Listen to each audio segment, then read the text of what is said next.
Welcome to the McFeely Mess podcast at Inforum.com. In-depth conversations and opinion covering a variety of topics from the world of news, sports, and more. Here's Mike McFeely. All right, welcome to another edition of the McFeely Mess podcast at Inforum.com. It is our third comeback edition. Well, thank you. Thank you, Tracy Briggs. I appreciate that. She is our guest.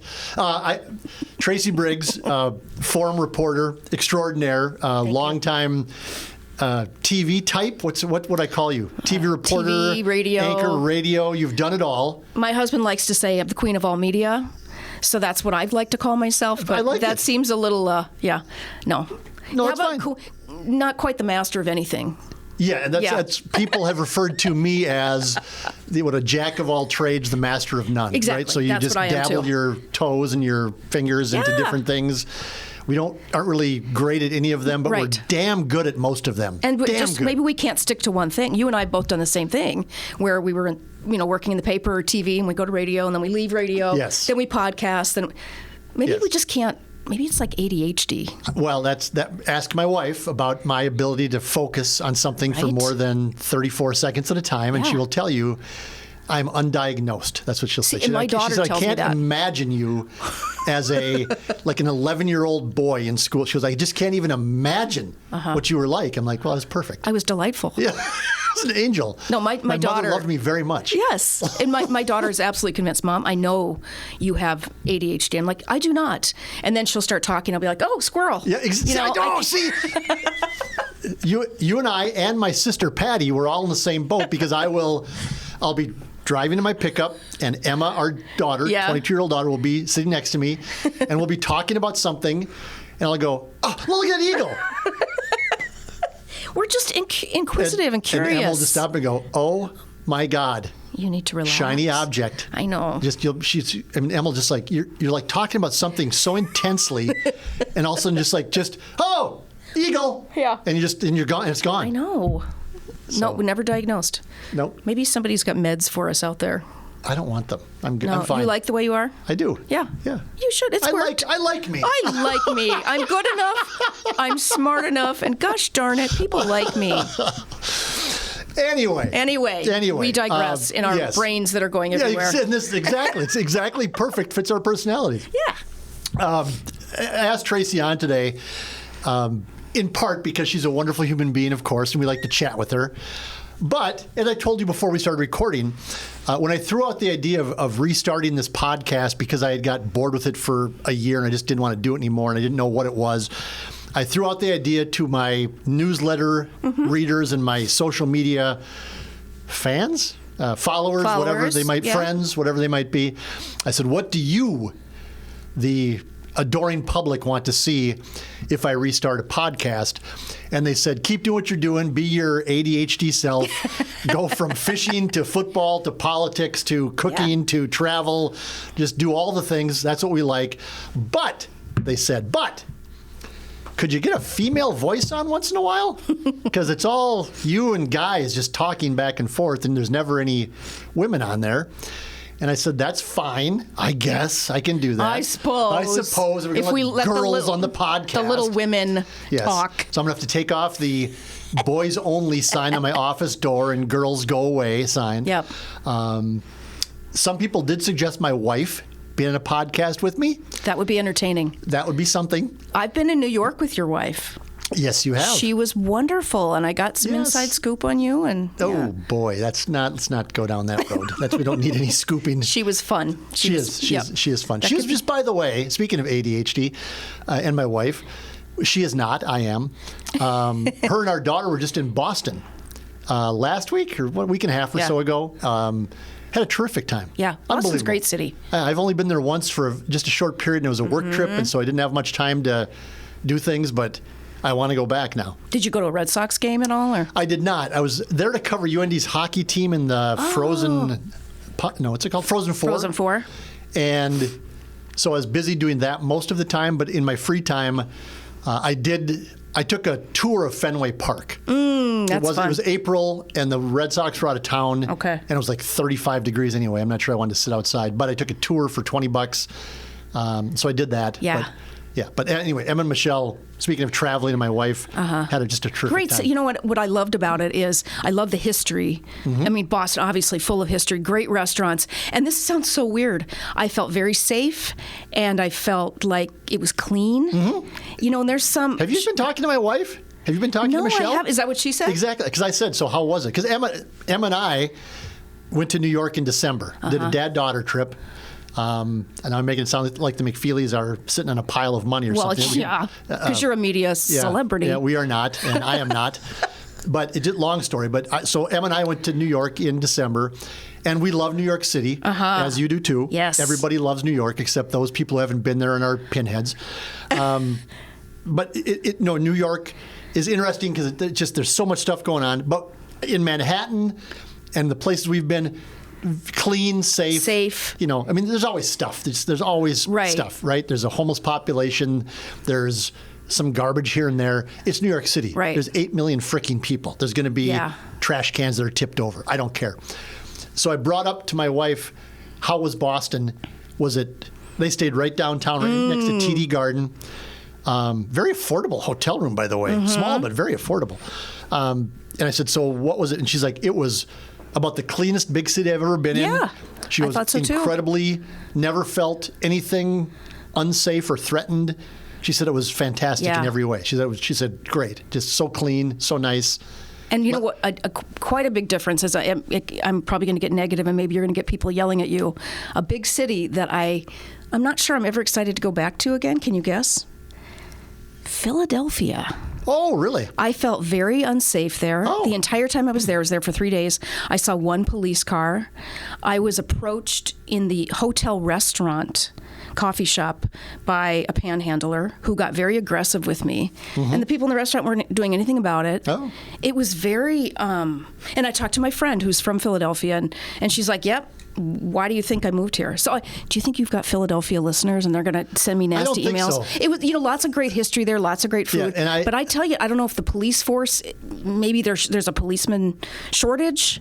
I just felt very uncomfortable there versus Boston, where I felt, safe and. I've been to Philadelphia half dozen, 7 times. I've never personally had a bad experience there. Oh, interesting. But I'm male. Maybe it's different for a female. I have to be careful. Yeah. I don't mean to be offensive in any way, No. But it's a different.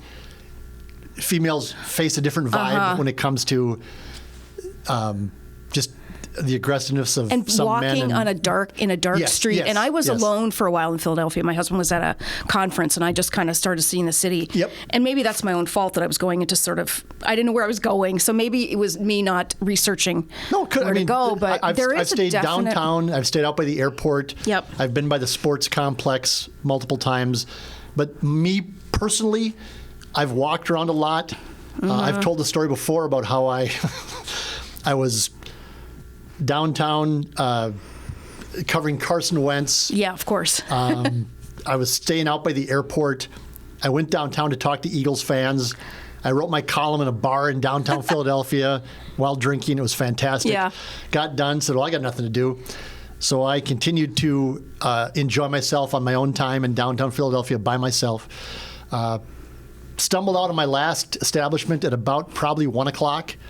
Getting to be 1:30 maybe, grabbed an Uber, and the gentleman who was driving the Uber looked where we were going and said, I don't want to drive on the freeway. And I went, okay. And he's like, I'm going to show you some of the city. Oh, cool. And I went, oh, okay. And so we saw some of the city. And, and some of the city maybe that I didn't want to see. So was it more expensive then? Because he was taking you like every which way? No, he wasn't. He was taking a shortcut through parts of the city that I didn't necessarily want to be in at 2 o'clock in the morning. Let's put it that way. That's funny. Well, he's maybe wanting to show you his real Philadelphia. Right. His Philadelphia. It was all fine. Yeah. Other than when we took like a little shortcut jog off under a railroad bridge on a gravel road, and there was like no lights. I thought, well, okay, this is where it ends. But we came out and ended up. It was just fine. But but that was. And you found the Eagles fans, were they pleasant? Because I've heard certainly bad stories about the behavior. I have never had a bad experience. You haven't? Because isn't that the reputation that they're not the nicest of fans? Correct. The Eagles. And I was there for the NFC Championship game when famously they were throwing full beer cans at the Vikings bus, and they were throwing full beer cans at people dressed in purple. But there are bad fans everywhere, right? Dom Izzo and I were there in the tailgate lot, just wandering around. People, it was like a 3 o'clock or 5 o'clock game, and so people had started drinking at like 8 o'clock in the morning. And so by noon or 1 o'clock, Dom and I were out walking around, and we said, it's probably time for us to go into the stadium now and get out of here. And then after that, that's when everything got crazy, nasty, and it was not good. You weren't wearing Vikings clothes, no. But I know people, and you do too. Joel Heitkamp and his wife were there, and they did not have a good experience because they were wearing purple. And so it was. It was bad. I personally have never had a bad experience. And that's just me, but it's different for some. And that's it. And there are bad fans and good fans everywhere. It just seems like once you get the reputation for being kind of nasty, poor sports, and I've heard that. While I've also heard like St. Louis fans are the best in the world. They're very arrogant. Yeah, are they arrogant? Oh my God! Like St. Louis Cardinals fans. Cardinals. Oh my God! Yes, the most arrogant. Really? Oh, that's what they're known for. Yes. Oh. Yeah. Yep. This reminds me of something else, and I know we're getting off track, but I don't think we've had a track yet. We really haven't. I don't think I've started the tracks. So I don't know that it matters, but go ahead. I've seen the funniest videos lately of Dallas Cowboy fans. Have you seen these? No. Ripping their flags down. One guy got his TV set out. This was after the loss, the big loss. He got his TV set out, backed his truck over his TV set. Oh, God. I mean, these Dallas Cow, and some people I know here in town really, well, I watched that game, and yeah. But, since it's the Cowboys, do we care about their fans? Oh, see, we're going to get in trouble again. No, we won't. Yeah. No, it's the Cowboys. I know. When I was growing up, I grew up in Minnesota. I was a diehard Vikings fan, like all young people who grew up in Minnesota. And the play that defines my definition of what the Dallas Cowboys are was when Drew Pearson in 1975 pushed off on Nate Wright at Metropolitan Stadium, caught a Hail Mary touchdown pass from Roger Staubach, ended the Vikings season in the year that the Vikings for sure would have won the Super Bowl that year. Maybe the best Vikings team ever. Yeah. Drew Pearson cheated, pushed off. I've even heard of that. I have been to the Cowboys headquarters in Frisco. I got an inside behind-the-scenes tour from the mayor of Frisco, Texas, Mayor Mazzo. And they have a spiral staircase in this facility. And as you walk down the spiral staircase, there are photographs of the play. of the push-off. Of Nate Wright, of the push-off. And it's like as you walk down, you see him. It's almost like like when you move a series of photographs and that looks like a moving picture. That's what it's like as you walk. So that's rubbing salt in your my God. in your little Viking heart. Oh my God. Well, yes. I grew up. I tried. I don't know if this is appropriate or not. I tried to urinate on this thing when I was there. The mayor told me not to do that. So I don't know if I haven't been invited back. Gee, I don't know why. So I don't know if that was, but whatever. So see, and I grew up. My parents were originally from the Washington D.C. area, so we moved to Fargo when I was in elementary school. So we were diehard Washington fans. They weren't called the Commanders then. But they were called the Redskins, which is just the worst nickname ever. But anyway. Yeah. So as a little kid, that's who we would watch, and of course their biggest rival was Dallas. Dallas, yes. Never liked Dallas, and just nobody likes Dallas. But they do. I know one guy in town. You probably know him too. I won't say his name, but he's Jack Michaels.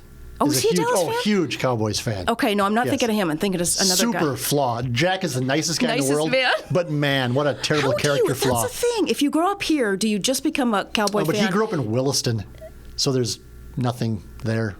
Well, the Broncos. You could have been. Yeah, you could have been a Broncos fan out there. I think does he have a brother or something? And I don't know. Yeah, but I don't want to speak for Jack. I just know that it's just unfortunate he's a Cowboys fan. I think sometimes when you're about our age, and I'm guessing Jack is around our age. Yep. If you don't 29. Have a team, 29. I'm 27, by the way. Sorry. No, I think you look at the teams that were good back then. It was the Steelers, the Cowboys. So my husband, who's from Iowa, we're Vikings fans now, basically. But he said growing up, he said, I was all about the Steelers. I had Terry Bradshaw, shirts. And so who's on TV? It's the Steelers and the Cowboys. And back then, there wasn't sports on 24 hours a day, 7 days a week. We got like 2 or 3 NFL games on a weekend, and they were played on Sunday and then Monday night. And so you kept seeing the same teams over and over as the Cowboys, the Steelers, the Vikings. I'm missing some, obviously. The 49ers came later. But those were the teams back then. And what's interesting with where he's from in Iowa, well, anywhere in Iowa, you think about them geographically, some of them are Kansas City fans, some of them are Bears fans, some of them are Vikings fans. So he said there nowhere in the state do you see people wearing all purple like you do here. Right. So, but we just I honestly sort of fell out of favor with Washington's team because I hated the nickname so much. And living up here, it was like, okay, if you can't beat them, join them. And so a few years ago started kind of pulling for the Vikings. And that, I can only begin to sense the pain some of you have had because I've only experienced the frustration. I was not a fan when Gary Anderson, that whole thing. I wasn't really a Vikings fan. 25 years ago today, by the way. No. Yes. Twitter is a horrific cesspool, but once in a while, there's something good on Twitter, and I found out today is the 25th anniversary of that game, 1998. Is that why you're wearing black today? He's got a black vest on. Well, and I tweeted this out, but I was covering a lot of Vikings games for the Forum back then. I would drive down every weekend for the games. I actually went to some road games back then as well. Cool. But I was at the Metrodome for that game. But the story, as it relates to me, which is really what it's all about, of course, is the Forum had already purchased my plane ticket to Miami. The Super Bowl was in Miami that year. No. The Forum had already purchased a plane ticket to Miami, rented a car for me, and reserved a hotel for me in Miami. And I was credentialed to cover the Super Bowl. Oh my gosh. My wife and I had not yet had a child. We just got married in the fall of 97 is when my wife and I got married. So this would have been about a year later because it was actually January of 99 when the game happened after the 98 season. We were without child to that point, relatively newly married, and still wanted to be around each other. You still do. Yes, we do. We really do. No, we do. I'm going to have to edit that out. I'm just joking. My wife and I are just fine. Yes. I asked the Forum if they would buy me an extra plane ticket to Miami for my wife, and I would reimburse them. Okay, sure. Whatever it was, a few $100 back then probably. And they said, sure. And so they bought my wife a plane ticket to Miami. And I said, okay, just whenever it comes due, whenever my expense report comes out, just put it on that. I'll cover it. Okay. Vikings were the best team in the NFL that year. They, Randy Moss, Randall Cunningham, Robert Smith, that whole deal. That game happens. I get back home. I cover the game in Minneapolis. I write my column. I write my stories. I drive all the way back to Moorhead. We're living on Village Green at the time. And I walk in the house at about, midnight or 1 o'clock in the morning after I'm done. And my wife is at the top of the stairs crying when I walked in the house. Huge Vikings fan. Not so much anymore. She's a little more cynical now after being beat down for. Yeah, you get burned after a while. 27 years been beat down. But yeah, just so upset. I mean, we had it all mapped out. We were going to Miami, and I was going to go cover the Super Bowl, Vikings in the Super Bowl. It's like, oh my God. Why did not that this is bad, but why did the Forum go ahead and? Or were they scared the prices were going to go up? Yeah, I think they were that confident? I think I had told them. It's like, well, we better. Okay. I said, if they're going to win this game, it's going to be a mad rush to get tickets to go to Miami. So I wonder if they got a refund. I'm sure they figured it out. Yeah. That was back when newspapers were humming pretty darn good. They couldn't just send you and Michelle down for a nice honeymoon. No, that late didn't honeymoon. Happen. They should. Mike, we appreciate your work Nope, that did not happen. Maybe next time. Maybe. Not sure there's going to be. Well, anyway, yes, maybe. So the reason I wanted to have you on, should we get on track? Yeah, should we do that? Let's start a track. Should we talk, though, about how I'm your second choice? No. Yes. Nobody needed to know that. The hell are you doing? Can I just say Tammy Swift? Yes. Tammy, I love Tammy Swift. But you know what? Tammy and I get mistaken for each other all the time. Really? Yes. It's so.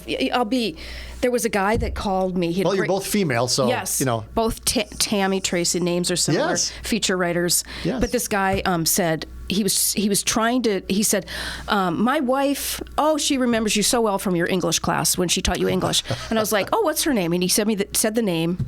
I'm like, oh, I don't think that was me. No, it was you. Back in Glen Ellen. And I was like, well, no, I went to Fargo South, but. Oh, yeah. who am I? And I said, are you thinking of Tammy? Yeah.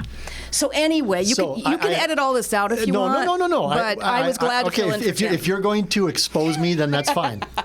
Tammy was busy. She's working. Yes, Tammy Swift was my originally slated guest to do this first female podcast. Yes. I don't know what you want to call it.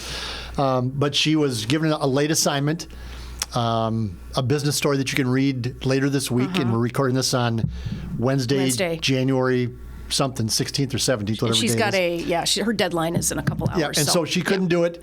I literally 5 minutes before stepping in this office to record this, asked Tracy if she would do this. She said, sure, what are we going to talk about? I said, I have no idea. And I was like, ooh, that means I don't have to do any real work. No, I have things to do. I've got stories to write. We just got done with our newsroom. Potluck, by the way. Fantastic. You had the best lasagna ever. Well, thank you. Did you make that yourself? I did make that myself. Is this a special recipe that you want to share with? No, I think it's my wife's mom's recipe. It's really good. It was good, though. Yeah, it's good. Did you try my cookies? Yes, fantastic. Do you know which ones they were? Yeah, they're the ones with the candy on top. Yes. Are those yours? Yes. Dark chocolate, sea salt, caramel, cookie butter smashers. Oh my They're my God, own they're invention. Good. Oh, I want the recipe. I think I want to be like Dot's Pretzels. I want you to be like Dot's Pretzels too. And then I would, to be rich, and I donate to your podcast. Thanks. I'd spend money on a trip for you and Michelle to go to Miami. Oh my God! Thank you. I appreciate that. So anyway, it's yummy. So okay, now we're digressing. Now again. we're on track. Okay. We're on track.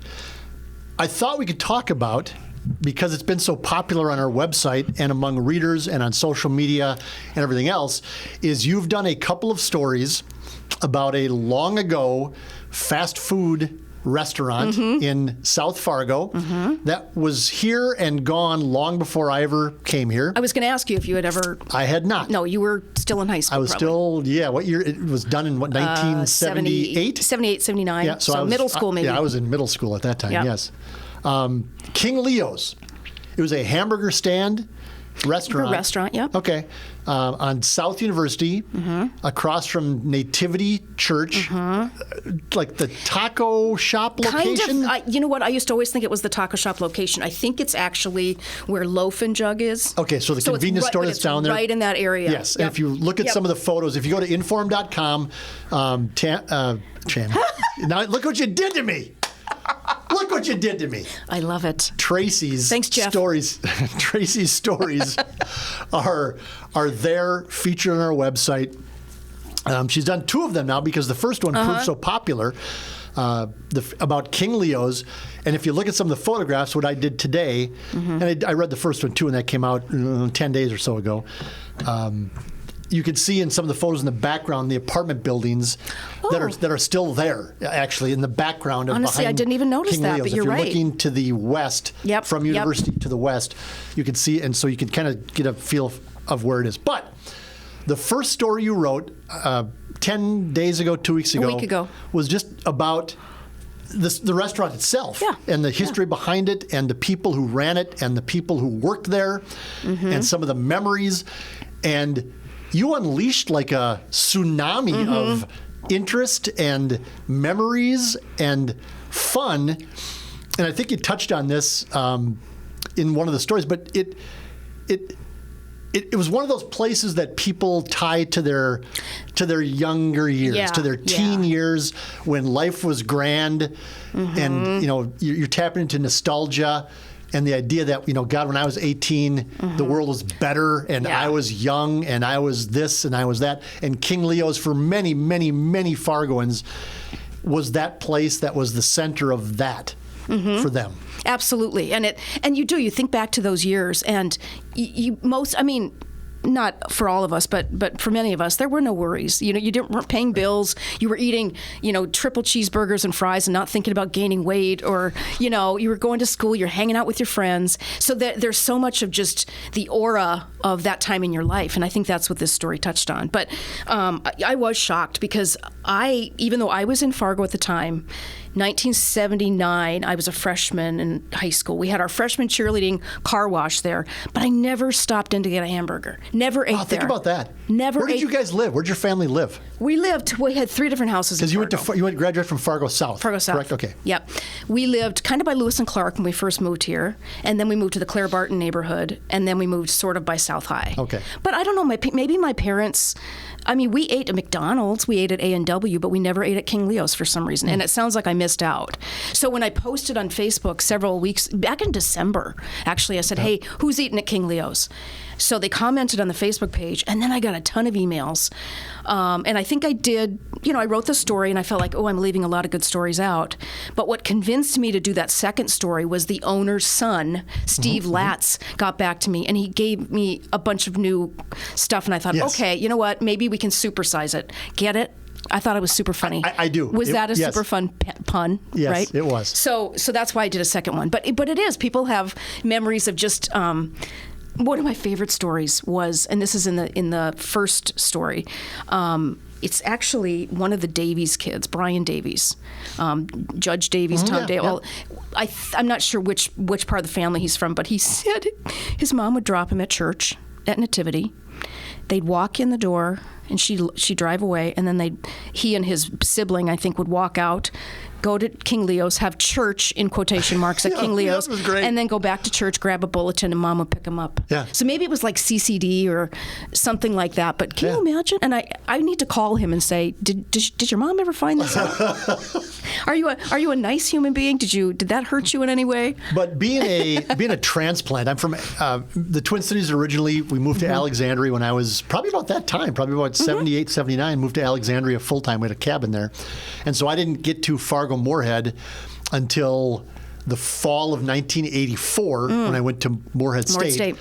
And then I didn't have a car, and so getting from Moorhead State to King Leo, or it didn't exist anyway, but getting from Moorhead State to Fargo was a thing because I didn't have a car, so my world was pretty small as a freshman at Moorhead State.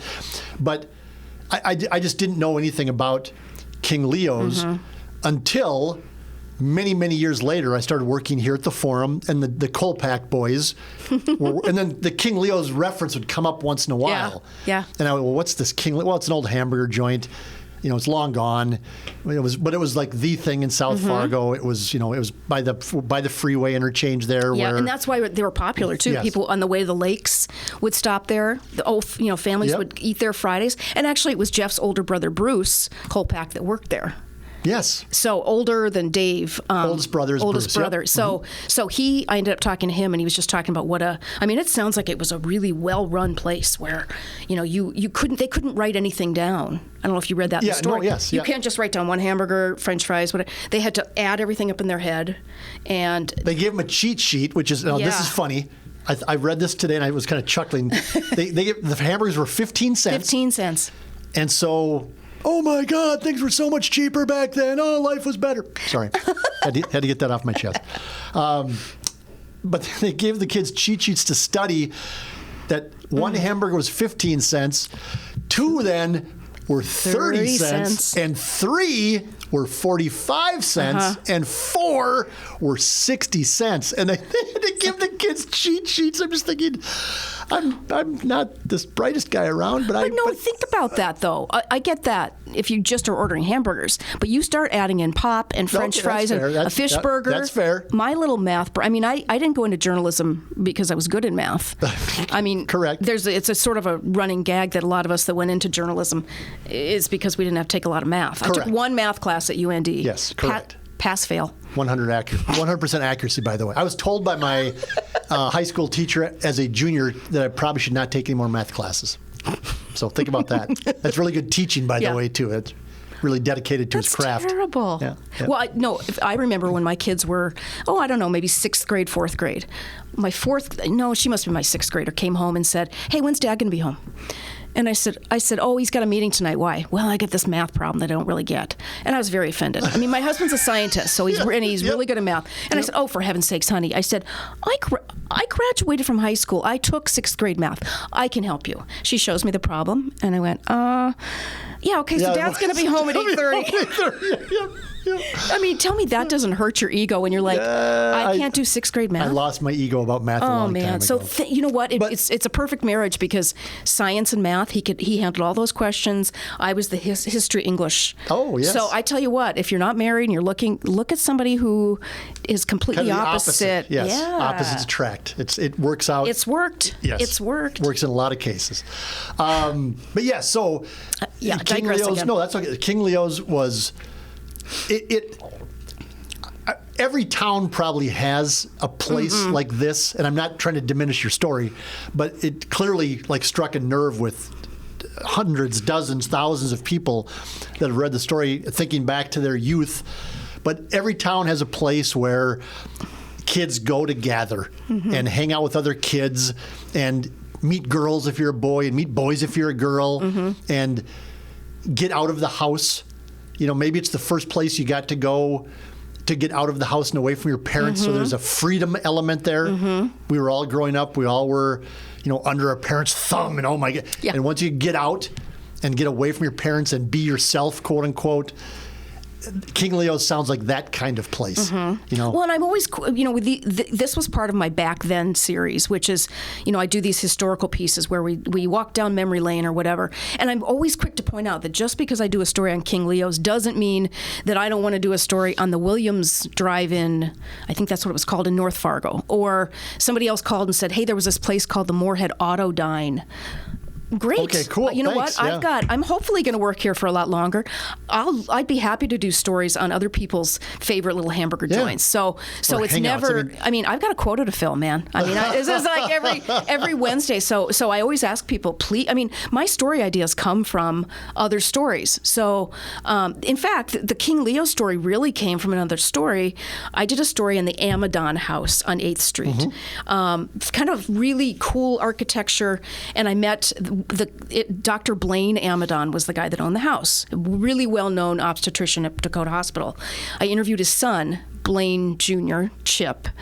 Nice guy, talked to the sisters. Anyway, I think I started following him on Facebook, and on his Facebook post, he was wearing his King Leo's uniform. Ooh. And he had a patch. And I don't know, for some reason we started connecting, and he's like, oh my God, look at all the comments I've gotten on my King Leo stuff. That's what started it all, because this guy that I met through another story said, That's hey, awesome. and I thought, okay, yeah, let's talk about King Leo's. So thanks to Chip Amadon, who encouraged me. Yep. Yeah, he said he used to ride his bike there. And he said, of course, without a helmet.